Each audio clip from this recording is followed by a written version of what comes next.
She wasn't better than you. She was just different. And that difference had nothing to do with your worth.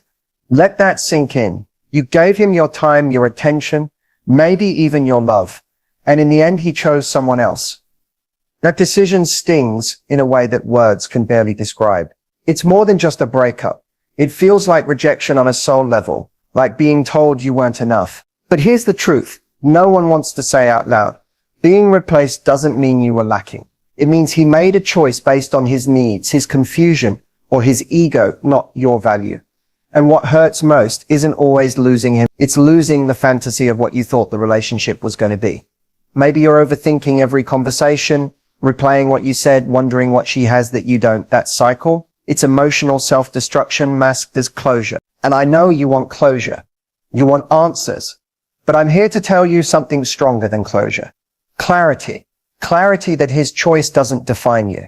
Clarity that love isn't proven by who stays. It's proven by who values you in your entirety. So if you're sitting in the pain of being replaced, I want you to hold on to this. You were never meant to compete for a place in someone's heart. When it's real, you won't have to earn love. It will stand beside you, not make you chase it. This video is going to walk you through every step of letting go, rebuilding, and rising stronger than ever. Let's start. Sometimes the most painful part of being left for another woman is the feeling that you're not enough. That somehow in the invisible checklist in his mind, you came in second place. And let's be honest, it feels personal. When a man moves on so easily or seems happier with someone else, your brain starts running wild with comparisons. Was she prettier, funnier, more supportive, more mysterious? That spiral is what keeps you stuck. And it's time to break out of it. Here's a hard truth many people don't want to hear. Men don't always choose what's better. They often choose what's easier, what's newer, or what feeds their ego in the moment. Sometimes they choose someone who doesn't challenge them.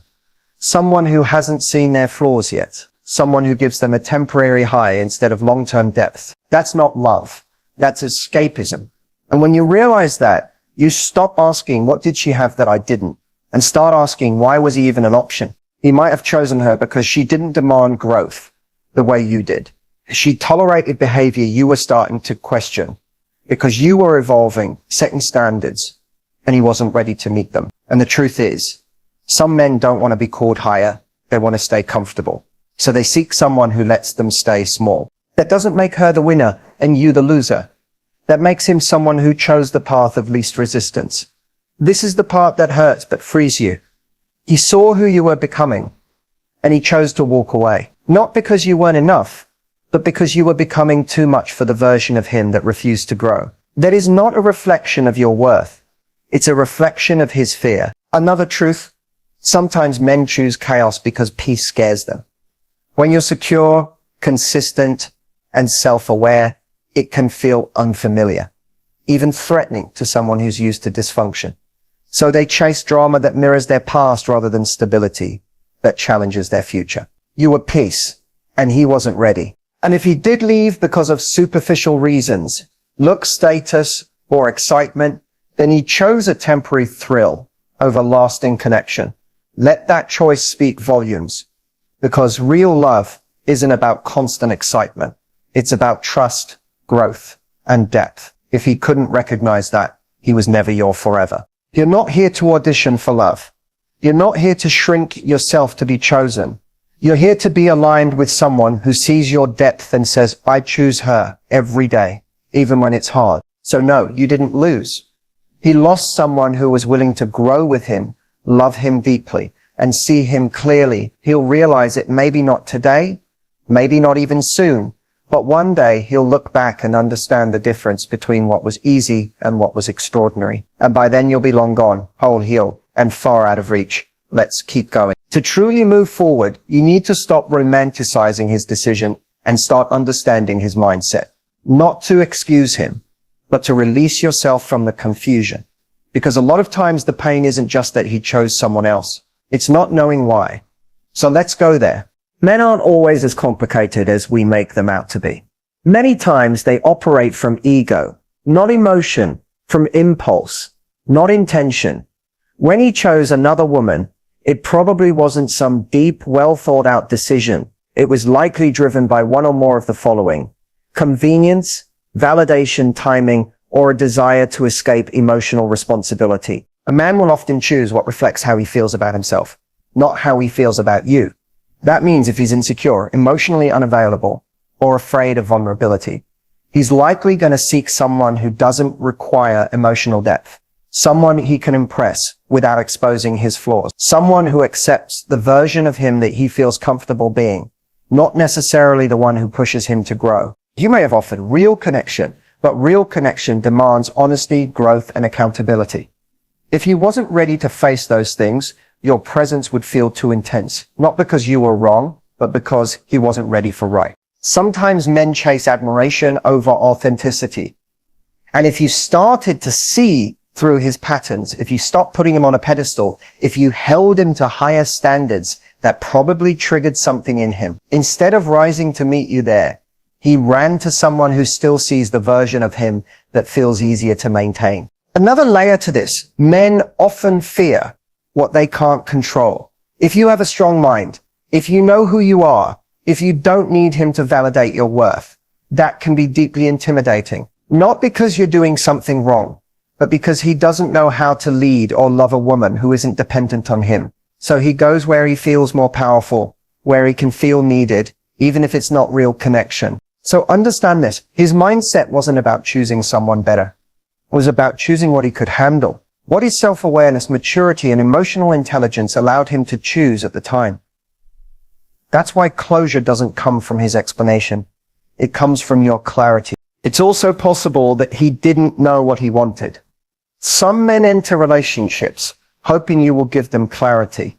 They get involved, hoping the feelings will grow, hoping the timing will magically work, hoping you'll fix something broken inside of them. But when things get real and it doesn't instantly click or stay exciting, they start to pull away. Not because you did anything wrong, but because they never had a clear direction in the first place. Because when you realize he chose based on his capacity, not your worth, you stop blaming yourself.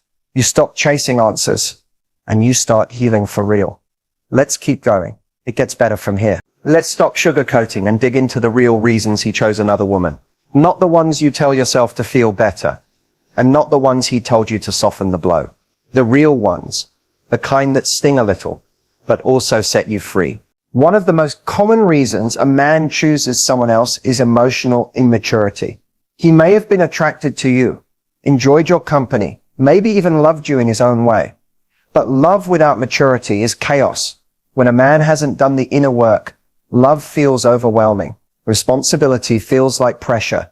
Intimacy feels like exposure. So what does he do? He runs towards something that feels easier, lighter, less demanding, someone who doesn't require depth, presence, or growth. Here's the hard part.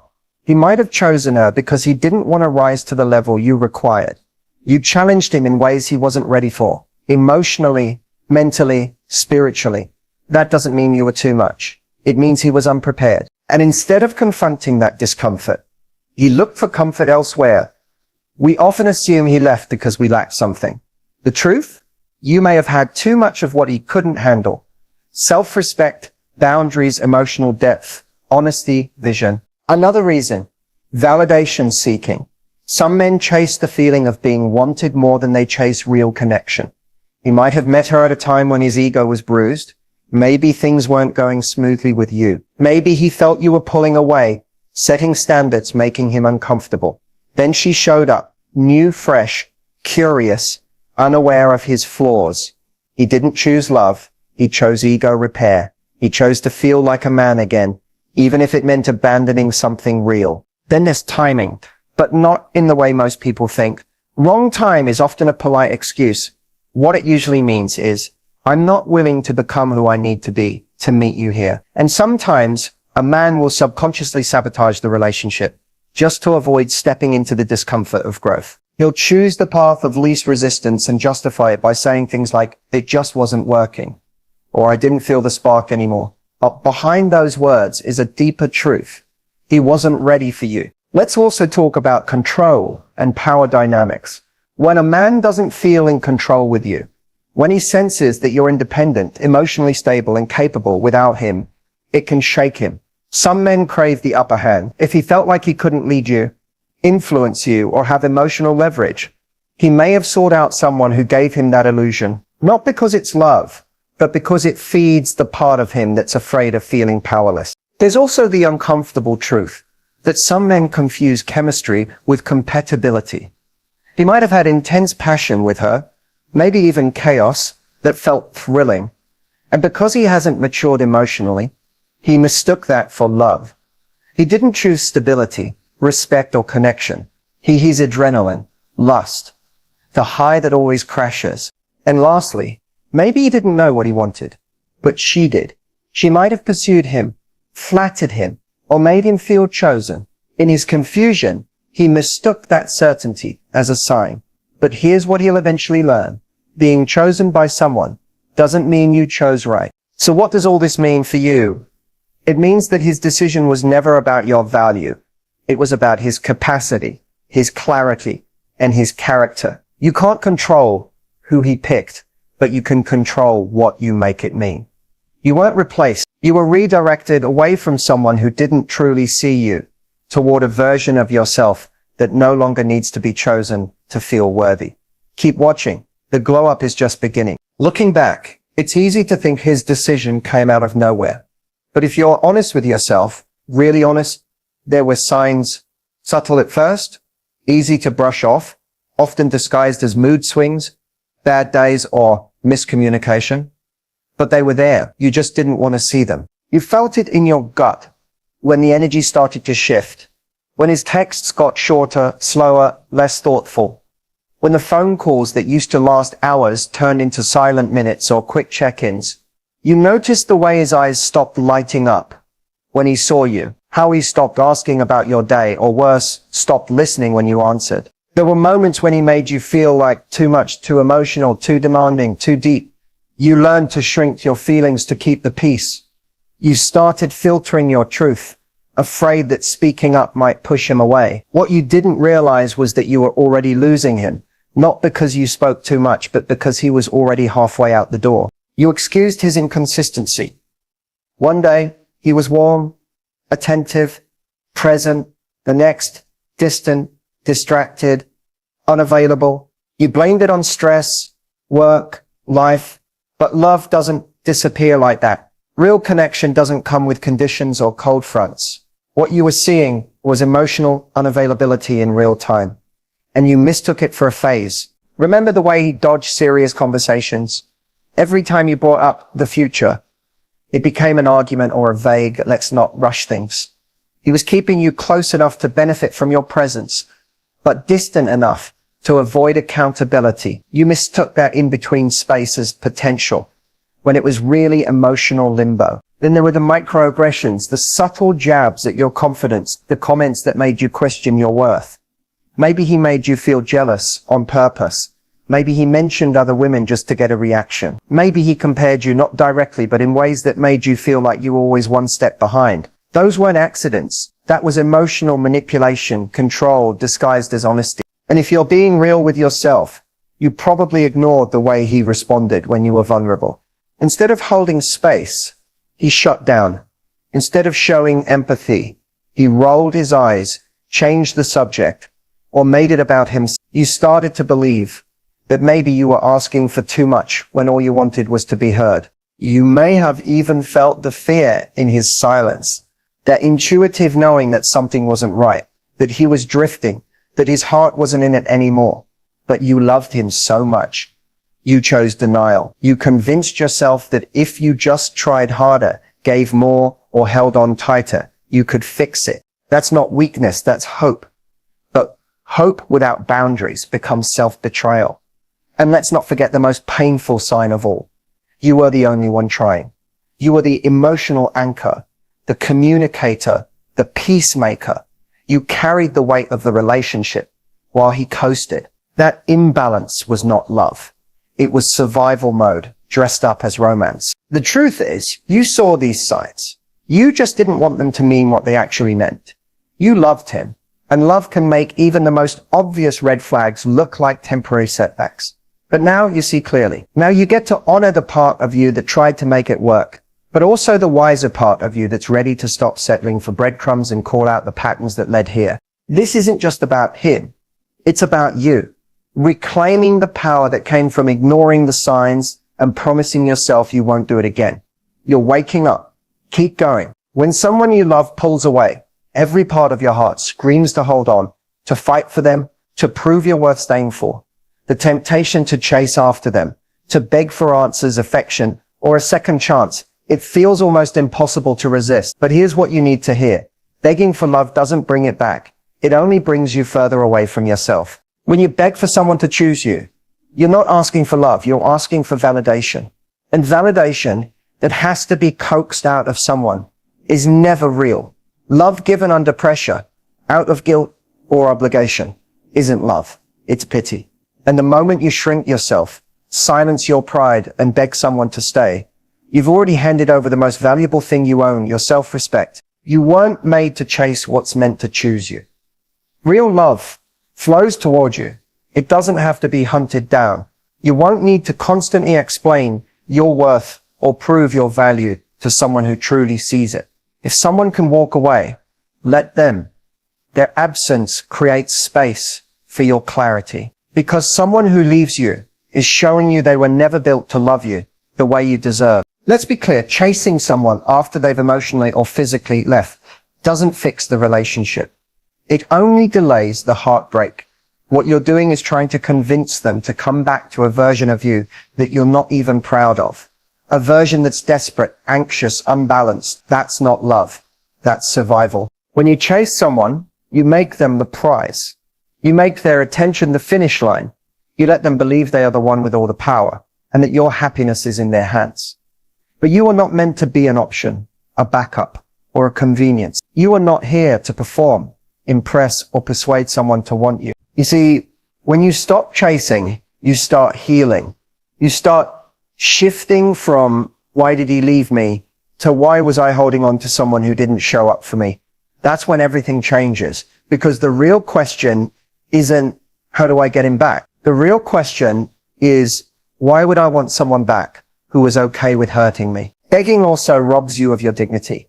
It puts your emotional power into someone else's hands and teaches them that you're willing to sacrifice your boundaries just to be loved. But love isn't proven through sacrifice. It's proven through consistency, effort, and respect. The moment you stop chasing is the moment you reclaim your power. It tells the universe, I know what I bring to the table. I will not settle for a seat where I have to beg to be fed. That level of self-worth is magnetic. And the right person, they'll see it without needing to be convinced. Here's the truth. Someone who truly loves you won't put you in a position to beg. They won't pull away to see if you'll chase. They won't manipulate your emotions to feed their ego.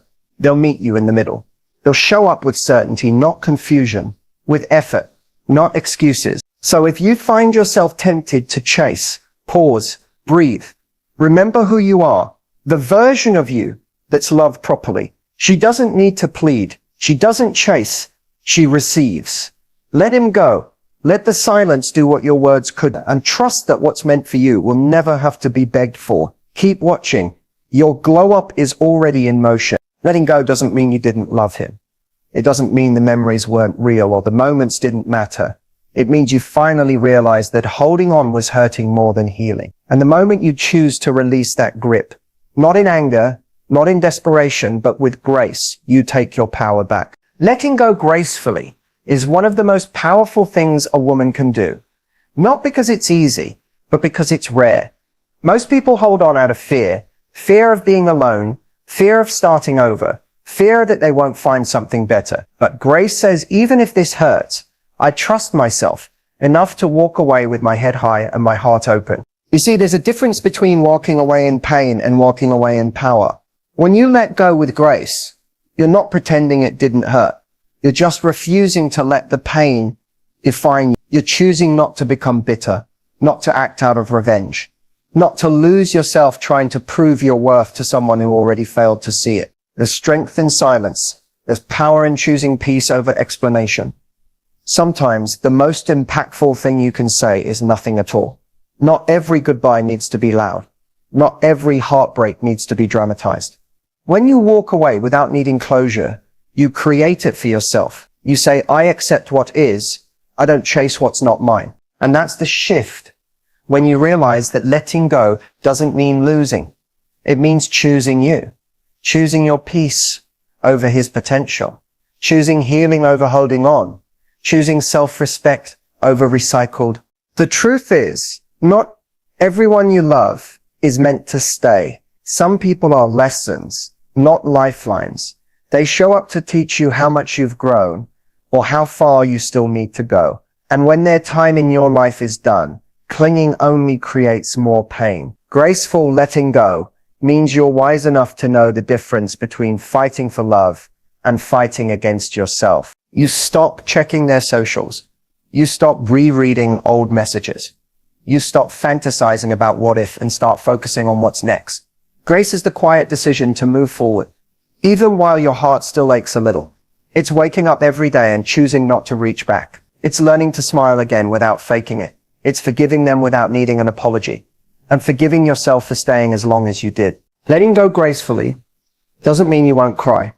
It means you'll cry with dignity. You'll feel the pain, but you won't let it turn you cold. You'll process the loss, but you won't let it convince you that love isn't worth having. Grace means keeping your heart open while protecting your peace. It's soft strength, quiet courage, and here's the beauty in all of it. When you let go with grace, you create space. Space for new energy, new love, new opportunities. The universe rewards women who release what no longer serves them. When you no longer chase, when you no longer beg, when you no longer fight to be seen, you become magnetic to the very love you used to beg for. So no, letting go doesn't make you weak. It doesn't mean you failed. It means you finally honored your worth enough to say this chapter is over and I'm brave enough to turn the page. You are not broken. You are becoming. Keep going. You're almost at the breakthrough. Rebuilding your self-worth after someone chooses someone else isn't about revenge, pretending you're fine, or jumping into something new to feel better.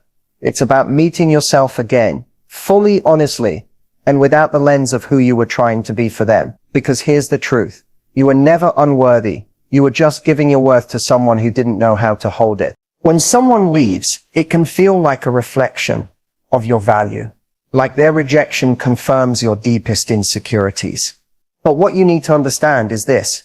Someone's inability to love you properly is not a statement about your worth.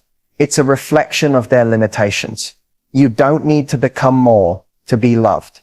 You need to remember who you were before you started believing you had to prove anything. Rebuilding starts in the small moments.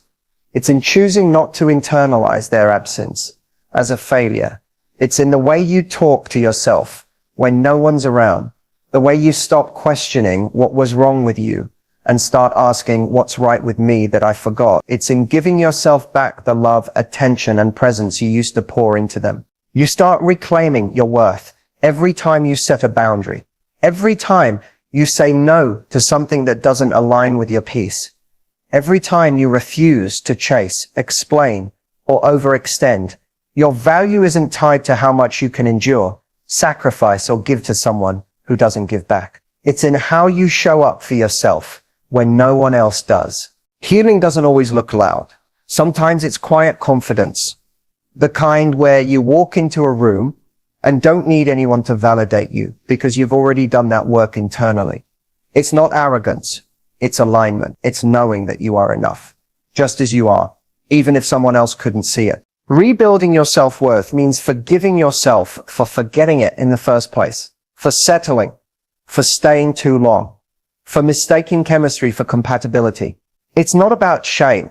It's about growth. You had to lose pieces of yourself to realize you were never supposed to give them away. And maybe that heartbreak was the wake-up call. Maybe it was the crack that let the light in. Because sometimes pain is the only thing loud enough to get your attention. But now that you're listening, you get to rise. You get to rebuild. And this time you're building on truth, not fear. You're not starting over from scratch. You're starting over from experience. Stronger, wiser, softer, but not weaker. More loving, but with better boundaries. This is your comeback and your worth. It never left. It's been waiting for you to return to it all along. Let them go. Reclaim yourself. You're the prize. You deserve more. Not just more from others, but more from yourself. More love, more respect, more peace, and more joy than you ever thought possible. The moment you realize this is the moment your whole world begins to shift. Too often, we settle for less because we don't believe we're worth the full measure of love and happiness. We lower our standards to keep someone who isn't fully there, hoping their half-hearted effort will someday become enough. But love isn't about waiting around for someone to finally see your worth. It's about recognizing it first in yourself. You deserve someone who chooses you every day, not someone who chooses someone else when things get hard. You deserve to be prioritized, to be celebrated, and to be cherished, not as an option, but as a priority. You deserve a partner who meets you where you are and is willing to grow alongside you, not run from what scares them. And most importantly, you deserve to be your own champion, to be the one who never doubts your value, no matter what someone else decides. Because at the end of the day, your worth is not up for negotiation. It's not something to be earned, begged for, or proven. It's simply who you are. This isn't just about finding the right person. It's about becoming the right person, one who loves herself fiercely, who knows her boundaries, and who won't settle for anything less than she deserves.